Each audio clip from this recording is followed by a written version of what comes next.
Bismillahirrahmanirrahim. Assalamualaikum warahmatullahi wabarakatuh. Waalaikumsalam warahmatullahi wabarakatuh. Alhamdulillahi rabbil alamin.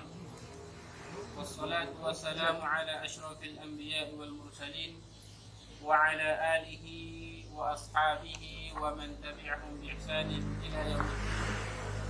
Rabbi shrah li sadri wa yassir li amri wahlul 'uqdatam min lisani yafqahu qawli. Ahibati fillah, saudara-saudara, teman yang dirahmati Allah Subhanahu wa taala. Alhamdulillah, puji syukur kita haturkan kepada Allah Subhanahu wa taala atas nikmat yang diberikan kepada kita, nikmat iman, Islam, sehat, waktu luang, bisa duduk bareng dalam rangka thalabul ilmi, menuntut ilmu, belajar Al-Quran, saling menasihati dalam kebaikan. Salawat serta salam semoga tetap tercurahkan kepada Nabi kita Nabi Muhammad sallallahu alaihi wasallam, keluarga beliau, para sahabat dan para pengikutnya. Insyaallah pada malam hari ini, karena tinggal beberapa lagi mungkin kita akan bertemu, mungkin 2 kali lagi mungkin, kita nggak tahu, karena ini sudah mau memasuki bulan Ramadan. Kita akan istirahat sejenak untuk malam Kamisnya. Jadi kita fokus di bulan Ramadan, baca Quran di rumah masing-masing, ibadah, sholat, sedekah, zikir yang banyak. Insyaallah Ramadan kita tetap di atas keberkahan. Baik, pertemuan yang sisanya ini kita coba untuk mengulang-ulang kembali tentang fikih Ramadan, tentang Ramadan. Ini saya berikan kitab Maqasidus Shaum, yaitu kaidah-kaidah dalam berpuasa, yang ditulis oleh Syekh Abdul Aziz Ibn Salam, saudara seorang ulama yang meninggal pada tahun 660 Hijriyah. Beliau banyak menulis kitab juga tentang ahwalu as-salaf fi Ramadan, keadaan-keadaan para orang-orang sahabat terdahulu di bulan Ramadan. Di antaranya insyaallah kita bahas tentang Ramadan itu sendiri. Beliau di sini menulis yang pertama adalah wujubuhu, tentang puasa ini wajib. Kita yakin ya bahwasanya puasa ini adalah wajib. Salah satu dalil rukun Islam. Ini satu kewajiban yang memang ketika kita tinggalkan, kalau kita ada uzur, sakit atau apa alasannya yang syar'i, maka boleh tidak dikerjakan pada waktu itu, pada bulan Ramadan. Tapi diwajibkan untuk membayarnya di lain waktu. Beda dengan sholat 5 waktu. Kita sakit apa saja, ya, mau sakit stroke, mau di rumah sakit berbaring, ya, sakit apa saja itu sholat tidak boleh ditinggalkan. Ya, hanya Nabi kita, kalau kita tidak bisa berdiri maka duduk. Tidak bisa duduk berbaring, maka cukup bergerak saja.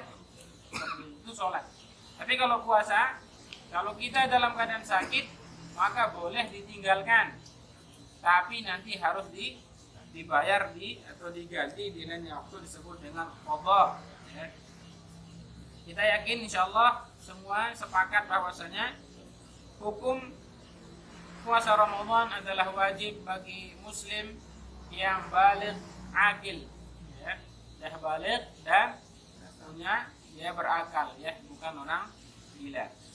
Baik. Wa fadailuhu, adapun keutamaan Ramadan di antaranya disebutkan adalah raf'ud darajat, bisa mengangkat derajat kita, ya, bisa mengangkat derajat. Ini satu-satu akan dibahas oleh Syekh. Wa takfirul khati'at, dan mengampuni kesalahan. Puasa itu bisa mengampuni kesalahan. Wa kasrus syahwat, dan bisa menghancurkan syahwat atau nafsu. Wa taksirus shadaqat, itu bisa membuat orang banyak bersedekah. Wa tawfirut ta'at, dan semakin banyak orang melakukan ketaatan. Wasyukru alimul khafiyat, dan banyak orang bersyukur, ya, baik dalam yang jelas maupun dalam keadaan sembunyi-sembunyi, itu orang banyak bersyukur, ya. Nah, puasa ini, teman-teman, adalah semuanya ada kaitannya. Dari orang muslim, dia punya keyakinan muslim mukmin, dia sahur, kemudian tahan lapar, tahan haus, itu semuanya berkaitan. Jadi ada hubungan, ya, seperti rantai itu enggak, dia saling, nah, gitu. Ini luar biasa kalau puasa itu. Makanya puasa ini beda dengan ibadah yang lain. Ini nanti kita lihat hadis Rasulullah SAW. Raf'ud darajat, puasa ini bisa mengangkat derajat. Yang pertama yang sering kita dengar, ya, para ustadz menyampaikan dalil ini, idza jaa Ramadan, kalau puasa itu sudah datang, Ramadan datang, futihat abwabul jannah, dibuka pintu surga, wa ghulqat abwabun nar, dan ditutup pintu neraka, wa suffidatis syayatin, dan dibelenggu para syaitan. Ini dari terjemahan. Jadi hadis ini tidak bisa kita hanya resap, oh pintu surga dibuka, kan logika kita udah dibuka, ya, pintu buka, pintu neraka ditutup, setan diikat. Itu kan logika kita memahami cuma terjemah. Tapi ternyata kalau kita kaji dari penafsiran para ulama, itu sebenarnya ada yang harus kita pahami lebih dalam, ya, tidak hanya sekedar dibuka, tutup, ikat. Kan nanti banyak pertanyaan, loh, kok pintu surga dibuka masih ada yang bermaksiat, kok masih ada yang berbuat, mencuri, berjudi dan sebagainya, minum khamr di bulan Ramadan, ya. Nah, gitu kan pertanyaan seperti itu. Nah, nanti kita lihat penjelasan para ulama ini. Kemudian kullu amali ibni Adam lahu, hadis yang jelas juga sering kita dengar, semua amalan anak Adam adalah untuk dia. Salat ya untuk kita, sedekah untuk kita. Kita salat tahajud, sujud, semuanya zikir itu untuk kita. Kita nggak salat, Allah nggak rugi. Ya, kita nggak zikir, Allah nggak rugi. Tapi itu kembali kepada kita. Tapi kalau puasa, ini nggak kembali kepada kita. Karena orang lapar itu mestinya harus makan. Orang haus harus minum, ya. Contohnya puasa Ramadan, tiba-tiba kita lapar jam 8, tapi kita nggak mau makan. Haus jam 8 tapi nggak mau minum. Nah, ini berarti ada sesuatu yang harus kita pahami.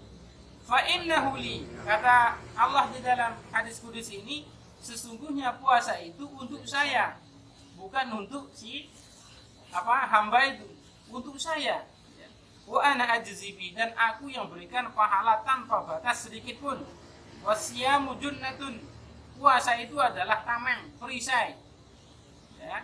Fa idza kana saumi ahadikum, jika seorang di antara kalian sedang berpuasa, puasa apa saja tentunya, apalagi ini puasa Ramadan, fala yarfus, jangan berkata kotor, ditahan lisannya. Gitu ya. Wala yashab, jangan menghina orang lain. Nah, ini sekarang tantangannya luar biasa. Dengan puasa Ramadan, apalagi sibuk dengan HP, sibuk dengan membaca sesuatu yang ini, sudah, ya, ikut komentar, maksudnya berkata kotor, nah itu dah termasuk, ya.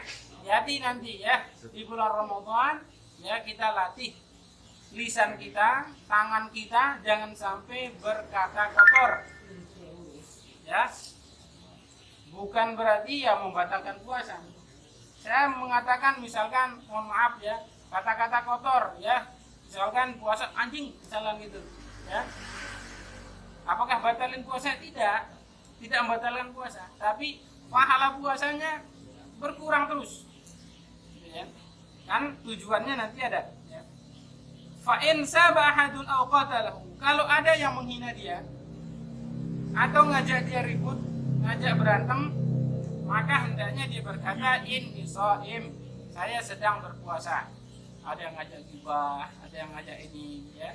Berkata saja, saya sedang puasa, pergi. Ya, jangan diladeni. Kalau diladeni malah nanti tambah panjang urusannya.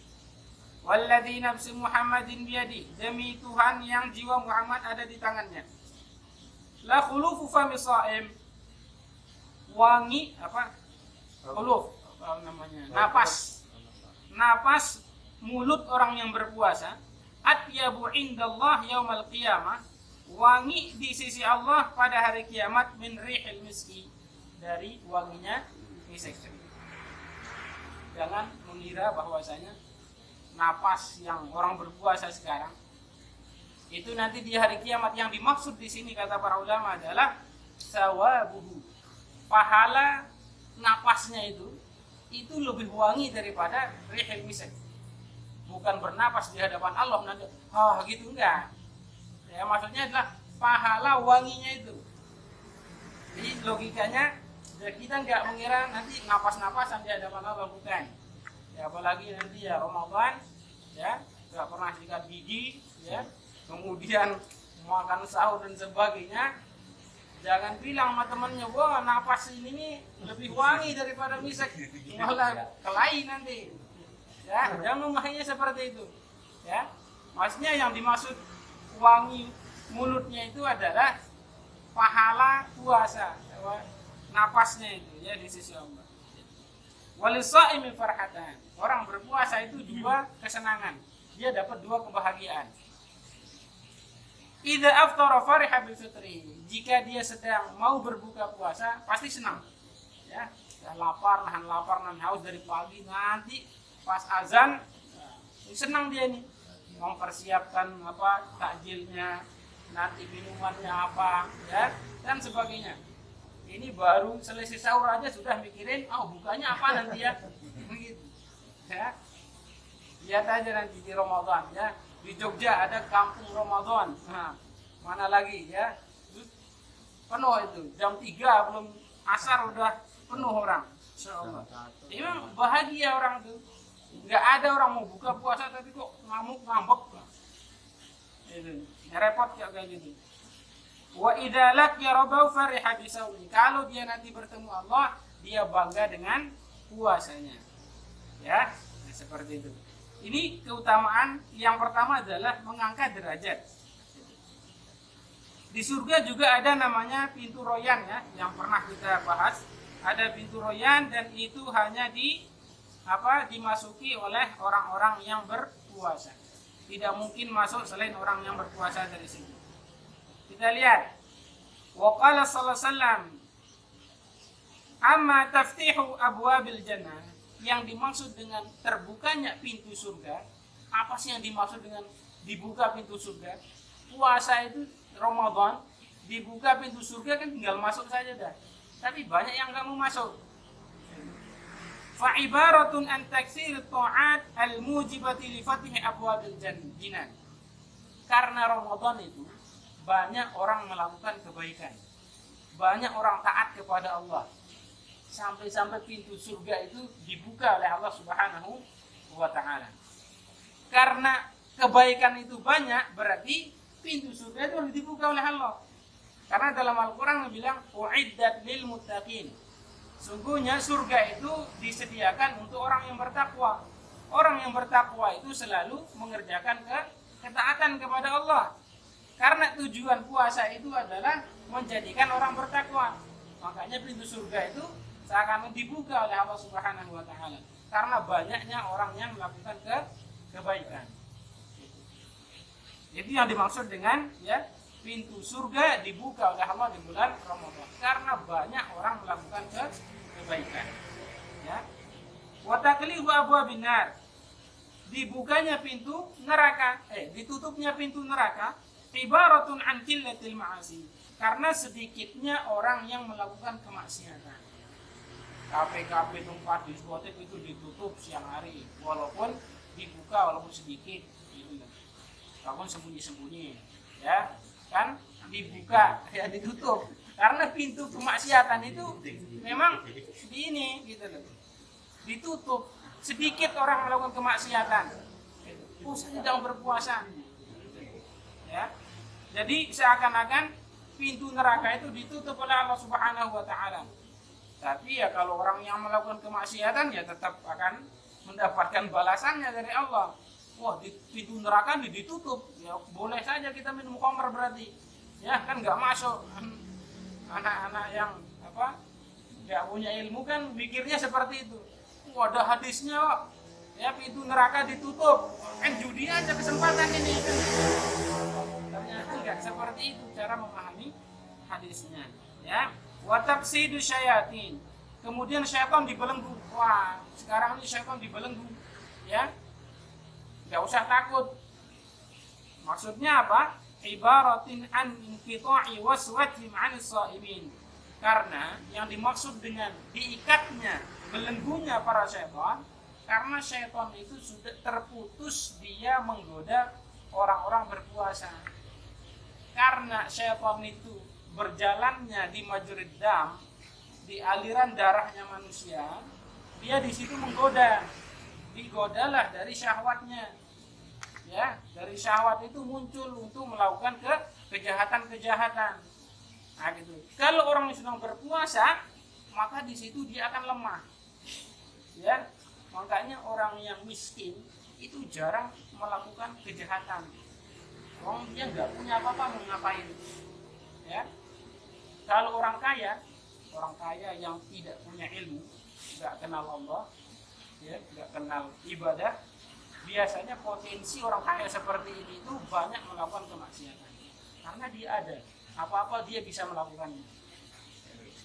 Ya, itu mau berzina ya bisa karena hartanya banyak. Mau main judi ya bisa. Tapi kalau orang miskin, ini ngapain? Makanya orang kalau berpuasa kita memang rasa laparnya itu tinggi sehingga melakukan kemaksiatan syahwatnya itu bisa tertekan. Lemes. Ya. Udah nggak mau ngapa-ngapain. Makanya syaitan itu tidak bisa mengganggu. Ya, walaupun ya kalau ya syaitan itu berhasil menggoda orang berpuasa melakukan kemaksiatan, itu sudah keterlaluan itu. Ya. Sungguh-sungguh keterlaluan orangnya. Ya. Makanya kata Rasulullah sallallahu alaihi wasallam dalam hadisnya, ya, man istata'a minkumul ba'ah ya ma'syarus syabab, wahai para pemuda, siapa yang di antara kalian sudah mampu untuk menikah, maka menikahlah. Falyatazawwaj fa innahu aqdadu lil basar, karena itu bisa menundukkan pandangan, ya. Wa ahsanu lil fard, dan itu bisa menjaga kemaluan. Wa man lam yastati' fa 'alaihi bis-shaum. Jika dia tidak mampu untuk menikah, maka dia berpuasa untuk menahan itu, ya, karena anak muda, ya, yang itu masih syahwatnya tinggi, maka bisa tergelincir di situ. Ini dikhawatirkan, ya, melakukan perbuatan zina, ya. Ini zina itu bahaya, ya. Kata Rasulullah, az-zina dainun qada'uha fi ahli baitika. Perbuatan zina itu adalah hutang, kata Rasulullah. Hutang itu harus dibayar. Ya. Gimana cara bayarnya? Fi ahli baitika, ada di keturunan nanti. Ya. Di situ. Makanya ini perbuatan yang jangan sampai anak-anak kita melakukannya. Ya, doakan mereka terus berdoa. Ya, agar tidak terjerumus di sini. Karena itu terus akan dibayar, ya, kalau dia tidak bertobat nasuha kepada Allah Subhanahu wa ta'ala. Makanya banyak berpuasa, ya. Kalau berpuasa, insya Allah nafsu syahwatnya akan agak bisa ketahan, ya. Fa innahu lahu wija. Itu derajat tentang puasa, ya. Itu banyak di sini.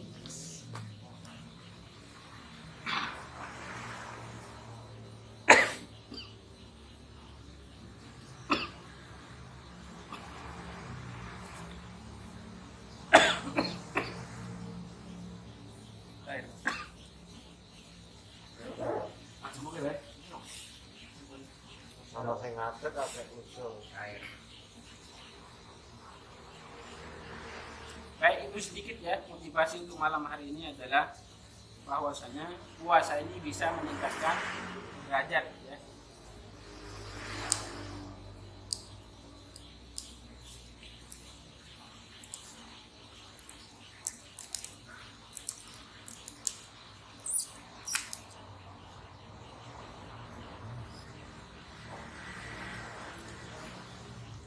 Baik teman-teman yang dirahmati Allah Subhanahu wa taala. Insyaallah ya, nanti di bulan Ramadan kita perlu ingat-ingat tujuan kita berpuasa ya. Ingat niat kita ya. Tujuan kita, apa yang ingin kita dapatkan dari puasa itu. Ya. Yang kita bahas tadi adalah puasa itu bisa mengangkat derajat ya. Derajat apa? Kita dimudahkan masuk surga oleh Allah ya. Kita diringankan untuk melakukan kebaikan, bisa menghapus dosa-dosa kita yang lalu ya, seperti ini ya. Intinya ya, nanti Ramadan itu usahakan dibuat target gimana caranya agar derajat kita masing-masing lebih baik lagi dari Ramadan yang kemarin, seperti ini. Baik, itu sedikit ya motivasi untuk malam hari ini. Insyaallah minggu depan kita lanjutkan tentang bagaimana para ulama terdahulu menjalankan puasa. Bisa kita contoh ya, bagaimana mereka meluangkan waktu, kok bisa mereka berbuat ini, bisa mereka sholat tahajud itu sepanjang malam. Apa sih bedanya kita dengan mereka? Itu seharusnya kita bisa memahaminya. Padahal mereka juga hamba-hamba manusia. Sama, mereka belajar, kita juga belajar. Mereka makan, kita juga makan. Puasa, kita juga puasa. Tapi apa yang membedakan kita dengan mereka? Makanya perlu kita contoh. Nah, itu sedikit, mungkin ada yang ditanyakan.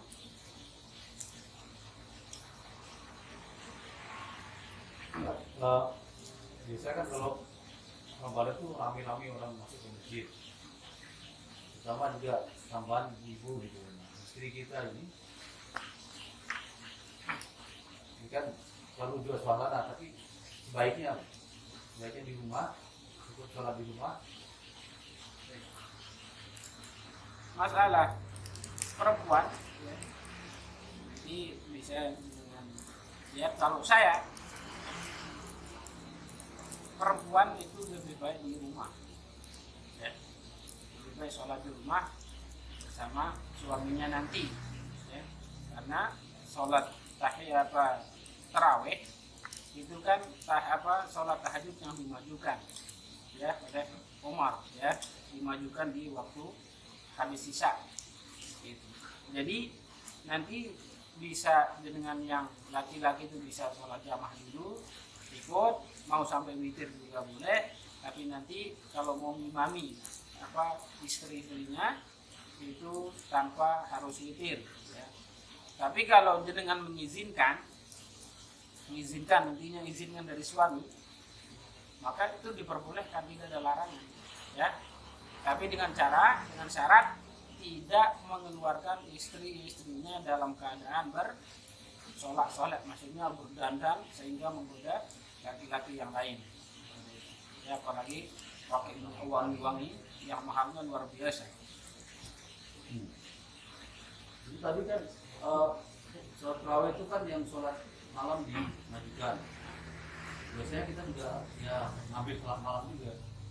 Kalau misalnya 8+3 witir, sholat malam ya, yang bilang subuhnya itu iya nggak pakai witir. Maksudnya sebaiknya berapa rakaat? Sebenarnya sholat kalau batasan maksimalnya itu belum ada, saya belum pernah mendengar.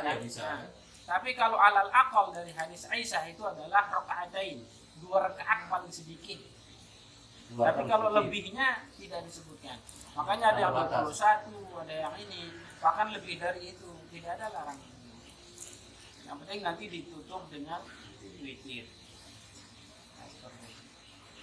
Semoga nanti ya, yang mau istrinya di masjid ya, terus diluruskan niatnya intinya.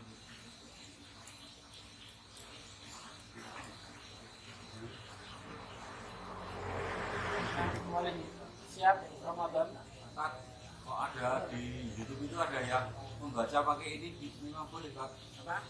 Pas sholat. Pas sholat. Lah nggak mushaf ya nggak. Karena teknologi memang terus maju, ya, itu kan nanti dikiaskan, ya, dikiaskan dengan mushaf. Karena di HP ini ada mushaf, ya, maka itu tidak mengapa. Tapi etikanya di masyarakat kita itu akan image-nya akan jelek. Ya. Tapi hukum asalnya sih boleh-boleh saja. Tapi image nanti di masyarakat melihat itu akan negatif. Lebih baik dihindarkan. Ya, kalau saya. Apalagi nanti internetnya hidup, kemudian nggak tahu pencet apa, repot nanti. Ya.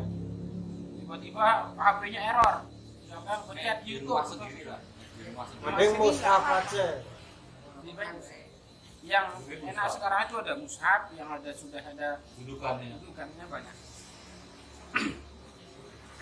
Itu kalau saya dihindari yang seperti itu karena aib. Karena di Lombok saja itu kalau dokot dipegang HP, padahal dia yang baca itu sudah aibnya minta ampun ini. Tegur. Wah ini ngapain sih megang HP khotibnya? Fokus dengan HP tapi nggak fokus sama jamaah. Repot gitu. Terus nggak baca Al-Quran. Kalau khotib seperti itu, ya memang kan ada yang apalagi yang saling sholat pegang HP jawab. Ada yang seperti itu.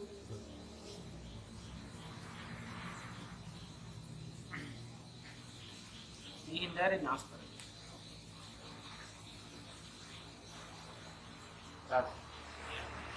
Untuk tadi seorang suami itu mengimami istri sholat sunnah di rumah, itu bagaimana dengan adanya hadis yang sholat tarawih itu lebih baik bersama dengan imam itu sampai selesai dengan mikirnya, itu seperti pahalanya sholat semalam suntuk, yaitu lebih baik afdol yang mengikuti sholat tarawih di masjid bersama imam sampai mikir apa mengimami istri sholat di rumah.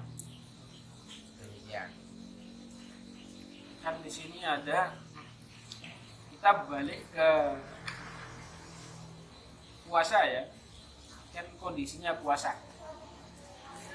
Di hadis yang lain itu kan disunahkan bagi perempuan itu sholat di rumah. Sholat apa saja kecuali ijtihadnya para ulama. Hapusnya enggak kondisi.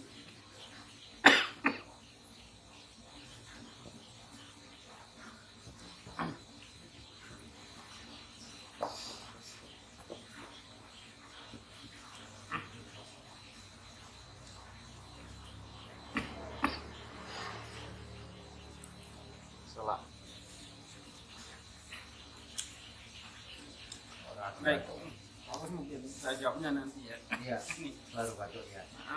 Ditunda aja dah. Ya, insyaallah Iya, minggu ditunda depan. aja dah. Kenapa enggak?